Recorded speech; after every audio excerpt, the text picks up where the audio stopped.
شہزادی رسول صلی اللہ تعالیٰ علیہ وآلہ وسلم وہ ہستی ہیں جن کو خاتون جنت کا مقام حاصل ہے۔ آپ کے مقام تک نہ کوئی پہنچ سکا اور نہ ہی کوئی پہنچ سکے گا۔ حضرت فاطمہ الزہرا سیدہ طیبہ طاہرہ عابدہ ساجدہ راکعہ عفیفہ مناصفہ عقیقہ صدیقہ سید النساء العالمین سیدہ کائنات محمومہ کائنات سیدہ فاطمہ الزہرا رضی اللہ تعالی عنہ کا عرس مبارک 3 رمضان کو ہے۔ اللہ رب العزت آپ کی بارگاہ میں ہمارا یہ ہدیہ پڑھنا سننا بیٹھنا قبول و منظور فرمائے۔ آج کا عنوان شان بطول با زبان رسول اللہ صلی اللہ تعالیٰ علیہ وآلہ وسلم ہے۔ سیدہ فاطمہ الزہرا رضی اللہ تعالیٰ کی ذات مبارک وہ ذات ہے جن کے بارے میں میرے آقا تاجدار مدینہ صلی اللہ تعالیٰ علیہ وآلہ وسلم نے ارشاد فرمایا، فاطمہ میرے جگر کا ٹکڑا ہے، نبی کا ہے دل کا ٹکڑا، نبی سے سنتے ہیں، علی کا ہے گھر کی عزت، علی سے سنتے ہیں، وہ ہے فاطمہ جس نے اور بھی معزز کیا گھرانے کو، حسین پال کے جس نے دیا زمانے کو۔ حضرت سیدہ فاطمہ الزہرا رضی اللہ تعالیٰ عنہ جو بھی نبی مکرم صلی اللہ تعالیٰ علیہ وسلم سے فرماتی، حضور اس بات کو ٹالتے نہیں۔ اور اہل تصوف نے لکھا ہے کہ آج بھی سیدہ طیبہ کے وسیلے سے نبی کریم صلی اللہ تعالی وسلم کی پاکیزہ اور مدنی بارگاہ میں سے کچھ عرض کیا جائے تو یقیناً رد نہیں ہوتا۔ شہزادی رسول سیدہ فاطمہ الزہرا رضی اللہ تعالی عنہا کا اسوہ ہماری بیٹیوں بہنوں ماؤں کے لیے کامل اور اکمل نمونہ ہے۔ اس بے حیائی کے دور میں کیا کچھ نہیں ہو رہا، سوچوں میں آوارگی، لباس میں بےہودگی، اور جو پاکیزہ لباس تھا وہ چند ٹکڑوں میں بٹ کر رہ گیا، اور حیا صرف کتابوں میں ہی لکھی رہ گئی ایک لفظ کے طور پر۔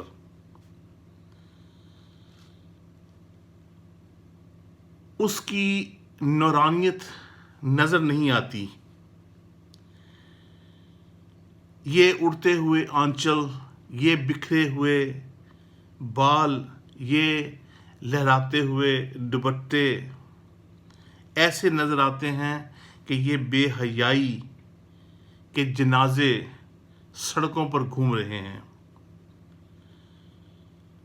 تو آج اگر ہم حضرت فاطمہ بطول کو خضر راہ بنائیں، جب لبوں پر قرآن کی تلاوت ہو اور آٹا پیسا جا رہا ہو، تو جب وہ گندم آٹا بچہ کھائے گا تو حسین ابن علی کے کردار ہی پیدا ہوں گے۔ جبکہ آج کیا ہو رہا ہے؟ جب بچہ ماں کا دودھ پی رہا ہو اور ماں کے کانوں میں میوزک چل رہا ہو تو بچہ ایک اداکار تو بن سکتا ہے، بچہ ایک گلوکار تو بن سکتا ہے، پر اس میں وہ آثار کہاں سے لائیں جو حضرت حسین ابن علی کے ہوں۔ ہماری ماں بہنوں کو اس سے غافل نہیں ہونا چاہیے کہ ان کو آگے حساب دینا ہے. وہ اپنی عزتوں کو پامال مت کریں.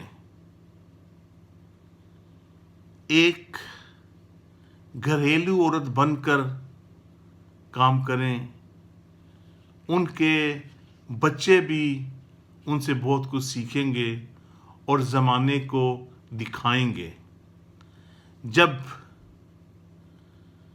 ماں کے پیٹ میں بچہ ہو اور ماں روزہ رکھ رہی ہو، جب ماں کے پیٹ میں بچہ ہو اور ماں تلاوت کلام پاک کر رہی ہو،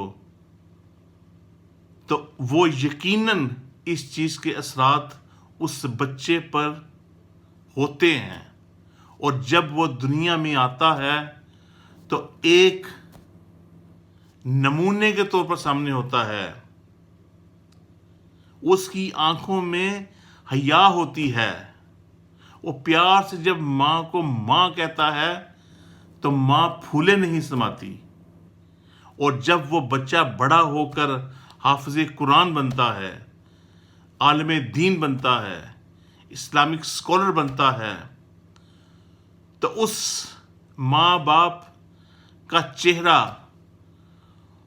ان کا سر فخر سے بلند ہو جاتا ہے. لیکن آج کل اگر کسی سے پوچھا جائے کہ آپ اپنے بچے کو کیا بنانا ہے، تو ادھر سے بس ایک ہی جواب ملتا ہے: ڈاکٹر، انجینئر، سیاستدان. اگر ان سے یہ کہا جائے کہ بچے کو آپ اسلامی اسکالر بنا دیں، اس کے بعد دنیاوی تعلیم دیں، تو وہ آگے سے آنکھیں پھاڑ کر دیکھتا ہے: جی ہم اسے مولوی بنا دیں، ہم اس کو مسجدوں کے لیے رکھتے ہیں کہ مسجدوں میں لوگ اسے دیکھیں، ہم تو اسے ڈاکٹر بنائیں گے. حالانکہ جب بچہ اسکالر بن جاتا ہے تو اس کے دل میں ماں باپ کی عزت، تمیز، تعظیم اتنی بلند ہو جاتی ہے کہ وہ ڈرتا ہے کہ میں ماں باپ سے اگر اونچی آواز میں بولوں گا تو میرے ماں باپ برا منا جائیں گے.